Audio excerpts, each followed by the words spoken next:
শুভেচ্ছা। মাইলস্টোনে বিমান হামলায় আত্মঘাতী পাইলটরা কারা ছিল? বাংলাদেশ সেনাবাহিনীর বুট চাপায় নিহত দীপ্তদের জীবনের মূল্য মাত্র 500 টাকা।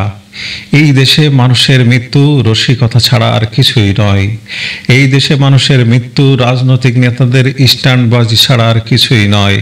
পৃথিবীতে বিমান দুর্ঘটনা খুবই স্বাভাবিক একটি বিষয়। এই জন্য বিমানের ভেতরে পাইলটদের নিরাপদে বের হয়ে আসা ও বিমানের ক্ষয়ক্ষতি কমানোর জন্য রয়েছে ইজেকশন সিট। এর মাধ্যমে মিসাইল হামলা হলেও পাইলট নিজেকে খুব দ্রুত নিরাপদ করে নিতে পারেন।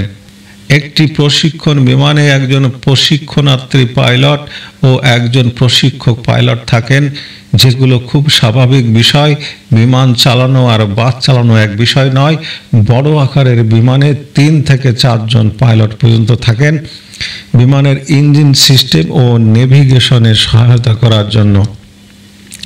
একজন পাইলটের সিপিএল কমার্শিয়াল পাইলট লাইসেন্স থাকতে হয়। এই সিপিএল লাইসেন্সের জন্য ন্যূনতম 250 ঘন্টা উড্ডয়নের অভিজ্ঞতা থাকতে হয়। বিমানের যন্ত্রপাতি জ্ঞান, জরুরি পরিস্থিতি মোকাবেলা, ফ্লাইট পরিকল্পনা ও এয়ার ট্রাফিক কন্ট্রোলের সাথে যোগাযোগ থাকতে হয়। ইজেকশন সিট ও নেভিগেশন থাকার পরও যদি কোনো পাইলট দ্রুত ইজেকশন করে কোনো বিদ্যালয়ের ছাদে গিয়ে বিমানটি মেরে দেন, তবে তা অবশ্যই প্রশ্নবিদ্ধ। এই পরিকল্পিত ষড়যন্ত্র দায় কার? এখন পাপ তৌকির না করলে তৌকিরের পাশে থাকা অপর পাইলট করেছে। এর মধ্যে কার দায় সেটা খুঁজে দেখার দায়িত্ব হচ্ছে রাষ্ট্রের। পাইলটের মধ্যে কেউ আত্মঘাতী জঙ্গি ছিল কিনা এটা রাষ্ট্রেরই বের করতে হবে। বিমান দুর্ঘটনা হতে যাচ্ছে এমন বুঝতে পারলে পাইলট দ্রুত ইজেক্ট করেন। পাইলট তার সিটের নিচে থাকা ইনজেকশন হ্যান্ডেল টেনে ধরলে ককপিটের উপর গ্লাস বা কভার স্বয়ংক্রিয়ভাবে বিস্ফোরিত হয়ে সরে যায়। পরবর্তীতে সিট থেকে পাইলট বিচ্ছিন্ন হয়ে প্যারাসুটের সাহায্যে নিরাপদে নেমে আসেন। ঢাকা শহর এমন একটি ঘনবসতিপূর্ণ শহর যেখানে একটি ইট পড়লেও কারো না কারো মাথার উপরে পড়বে। এমন ঘনবসতিপূর্ণ এলাকায় প্রশিক্ষণ বিমান চালানোর অনুমতি কে দিল? বর্তমান বাংলাদেশে হিটলারের নাৎসি বাহিনীর কায়দায় রাষ্ট্র শাসন করছেন ইউনূস। মানুষের মৃত্যু তার কাছে তামাশা ছাড়া আর কিছুই নয়। গোপালগঞ্জের গণহত্যার ঘটনাকে আড়াল করতে তিনি হিটলারের নাৎসি বাহিনীর কায়দায় বিভিন্ন ফলস ফ্ল্যাগ অপারেশন শুরু করেছেন।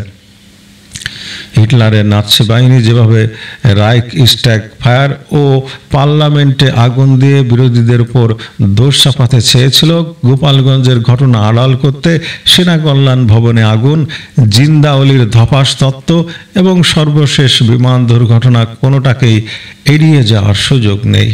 1939 সালে পোল্যান্ড আক্রমণের জন্য সুতো হিসেবে হিটলার তার নিজের সৈন্য দিয়ে নিজেদের রেডিও স্টেশনে হামলা করালেন।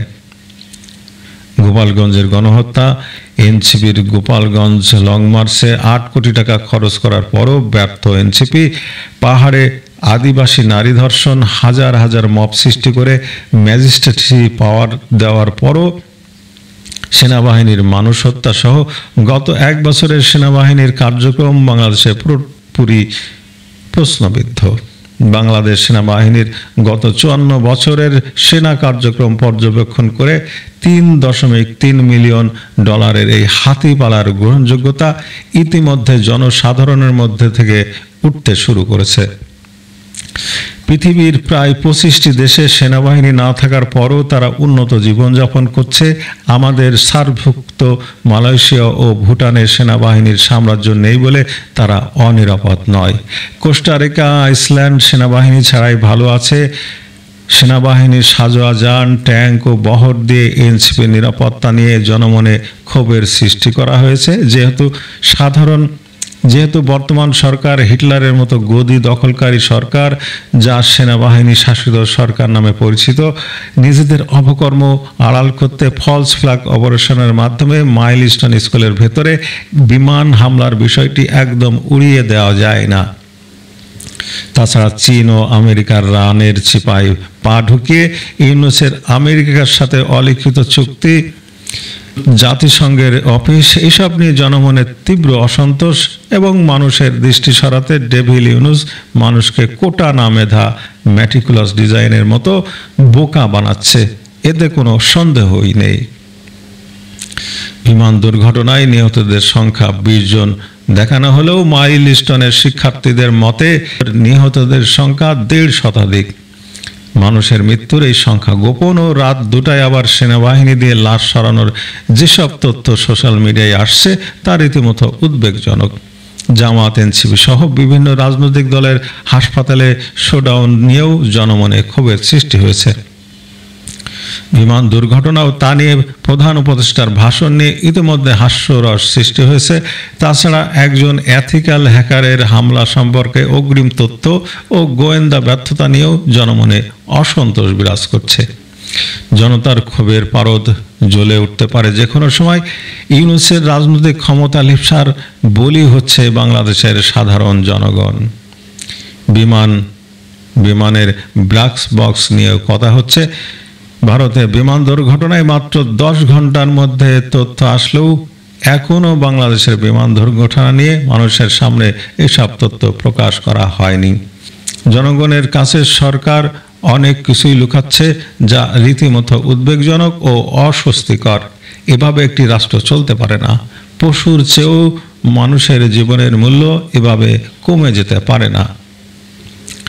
2008 সালে বিএনপি ও জামাতের পেট্রোল বোমা সন্ত্রাসীদের থেকে মানুষের প্রাণ বাঁচানোর জন্য শেখ হাসিনা 500 শয্যা বিশিষ্ট শেখ হাসিনা 1 ইউনিট নামে দক্ষিণ এশিয়ার সবচেয়ে বড় দগ্ধ রোগীদের হাসপাতাল খুলেছিলেন। সামন্তলাল সেনের মতো একজন অভিজ্ঞ ও আন্তর্জাতিক স্বীকৃতি সম্পন্ন ডাক্তারকে এই দায়িত্ব দিয়েছিলেন। আজ ইউনূসের ডেভিল বাহিনীর অত্যাচারে সামন্তলাল সেনের মতো মানুষদের নিরাপত্তা পর্যন্ত নেই। বিচারপতিকে মব করা হয়, আইনজীবীদের পেছনে মব লেলিয়ে দেওয়া হয়, ডাক্তারদের পেছনে মব লেলিয়ে দেওয়া হচ্ছে। এই দেশের কোথাও যেন মানুষের ন্যূনতম নিরাপত্তা নেই। কালের কণ্ঠের একটি সংবাদ প্রকাশ করা হয়েছিল, আরাকান থেকে বাংলাদেশের ভিতরে জঙ্গিদের জন্য অস্ত্র আসছে। পাহাড়ের সশস্ত্র সংগঠন কুকি চীনের 40,000 পোশাক আটক। চট্টগ্রাম বন্দরের ডিপি ওয়ার্ল্ড তথা আমেরিকার কোম্পানির হাতে ছেড়ে দেওয়া। হিন্দু নারীকে বিবস্ত্র করে ধর্ষণ করে সেই ভিডিও সোশ্যাল মিডিয়ায় ছড়িয়ে দেওয়া। মধ্যযুগীয় কায়দায় পাথর মেরে মানুষ হত্যা। আল কায়দার নেতাদের বাংলাদেশে শাখা খোলার ঘোষণা সহ বাংলাদেশ গত 1 বছর ধরে ইউনূসের নেতৃত্বে অভিশপ্ত সময় পার করছে। হিটলারের নাৎসি বাহিনীর মতো ইউনূসের এই ডেভিল শাসন টিকিয়ে রেখেছে সেনাবাহিনী। গত 1 বছর ধরে মব সন্ত্রাসীদের নিরাপত্তা দিচ্ছে বাংলাদেশ সেনাবাহিনী। মানুষ হত্যা যেন এখন বাংলাদেশে পশু হত্যার চেয়েও সহজ। এই মব সন্ত্রাসীদের রুখে দাঁড়াতে না পারলে বাংলাদেশ বাঁচানো সম্ভব নয়। ধন্যবাদ বন্ধুরা, ভালো থাকবেন।